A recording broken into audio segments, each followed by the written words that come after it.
Ketegangan di Selat Hormuz memuncak setelah Amerika Serikat mengerahkan kapal perang canggih untuk mengamankan jalur perdagangan global. Dua destroyer, USS Frank E. Peterson dan USS Michael Murphy, dikirim di tengah situasi panas, namun langkah ini justru memicu respons keras dari Iran. Teheran dengan tegas menyatakan bahwa selat strategis tersebut berada di bawah kendali penuh mereka melalui Korps Garda Revolusi Iran, IRGC. Setiap kapal yang melintas tanpa izin, disebut akan dianggap ancaman dan berisiko diserang. Bahkan, dalam rekaman yang beredar, armada Iran memperingatkan langsung kapal perang AS untuk segera menjauh. Di tengah negosiasi yang masih berlangsung, kapal perang AS akhirnya memilih mundur dan memutar balik. Situasi ini menunjukkan betapa rapuhnya stabilitas kawasan dan besarnya potensi konflik yang bisa berdampak langsung pada perdagangan energi global serta ekonomi dunia.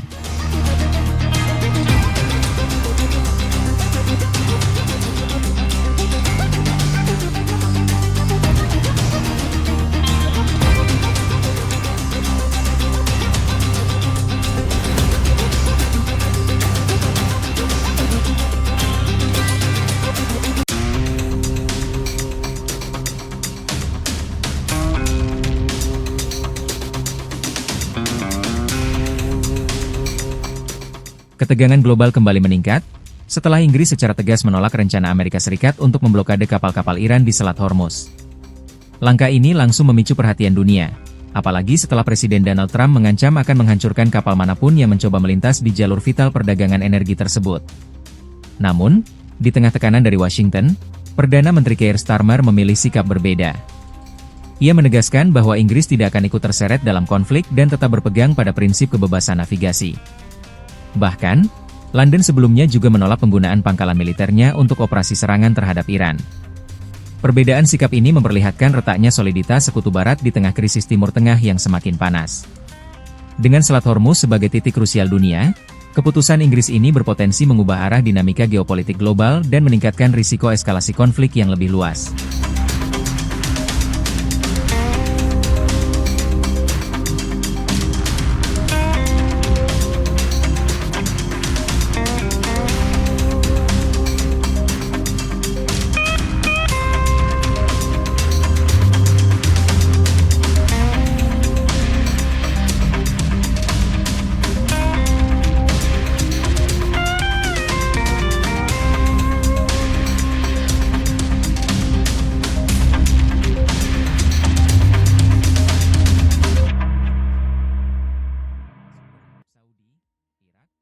Well, I wish him luck. He's got a big thing. We'll find out what's going on. They're militarily defeated, and now we're going to open up the Gulf with or without him.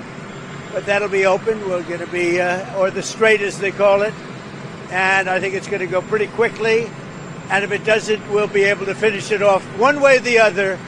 It's going well. The Navy's gone. The Air Force is gone. All anti-aircraft is gone. The leaders are gone. The whole place is gone. So we'll see how it turns out. So it's JD and Steve and Jared. You have a good team, and they meet tomorrow. We'll see how it all works out. You're not going to let them toll the strait, are you? I mean, it's international. No, we're not going to let that. It's international water. If they're doing that, nobody knows if they're doing that. But if they're doing that, we're not going to let that happen. What would a good deal look like for you? No nuclear weapon, number one. You know, I think it's already been regime change, but we never had that as a criteria. No nuclear weapon. That's 99% of it. Strait of Hormuz as well? Yeah, but that'll open up automatically. The answer is yes, but the strait will open up. If we just left, the strait's going to, otherwise they make no money. So the strait's going to open, but what we have is no nuclear weapon, but we'll open the strait anyway. Don't forget, we don't use the strait. Other countries use the strait. So we do have other countries coming up, and they'll help out, but we don't use it. It won't be easy. It won't be. I would say this: we will have that open fairly soon. Is this a one and done talk, or are you open to more talks after this, depending on? I don't know. I can't tell you. I have to see what happens tomorrow. They've been talking for 47 years with other presidents, and we're not doing much talking. תושבי הצפון היקרים, אני גאה בכם. אתם ממשיכים לעמוד איתן. אני מבקש לומר לכם, אין הפסקת אש בלבנון. אנחנו ממשיכים להכות בעוצמה את חיזבאללה, ואנחנו לא נעצור עד שנחזיר לכם את הביטחון. ההישגים הכבירים שלנו, גם באיראן וגם נגד ציר הרשע, הביאו לשינוי היסטורי במעמד של ישראל באזור. הם גם הביאו לשינוי לקשרים שלנו עם מדינות, קשרים שלא היו בעבר.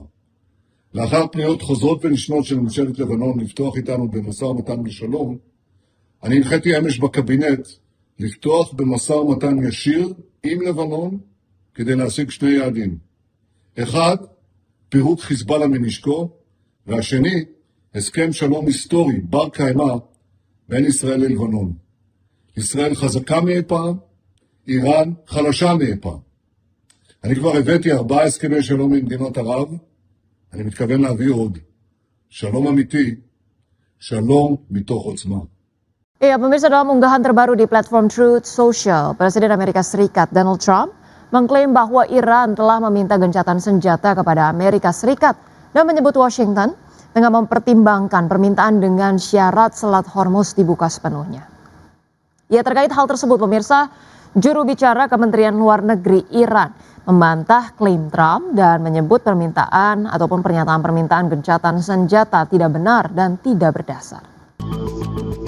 Presiden Amerika Serikat Donald Trump mengklaim Iran telah meminta gencatan senjata kepada Amerika.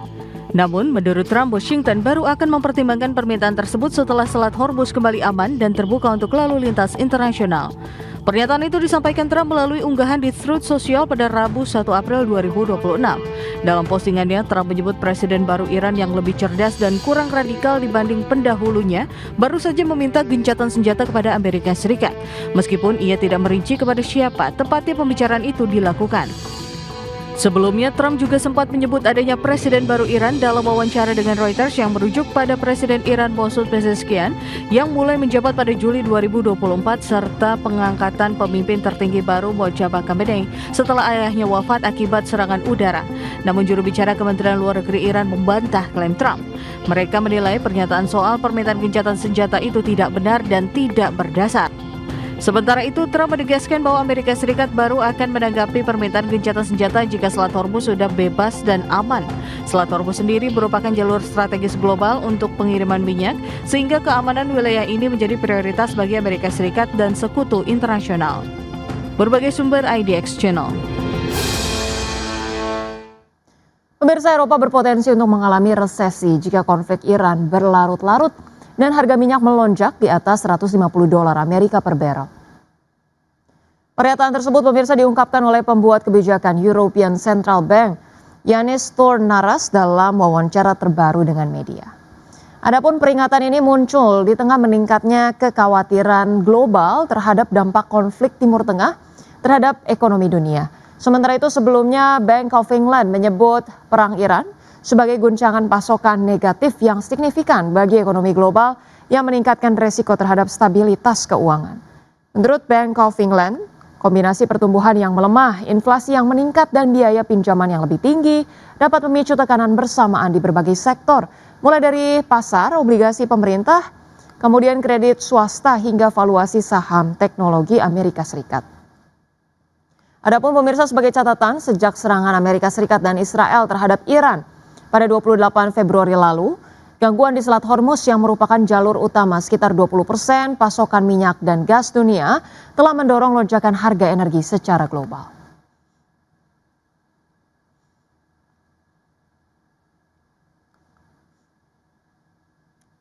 Ya, selanjutnya pemirsa, dari pergerakan bursa global. Bursa ekuitas Wall Street berakhir di zona hijau pada perdagangan Rabu, didorong oleh lonjakan saham kakap seperti Alphabet, Meta Platforms, dan Amazon setelah Presiden Donald Trump memberikan sinyal bahwa konflik di Timur Tengah mungkin akan segera berakhir.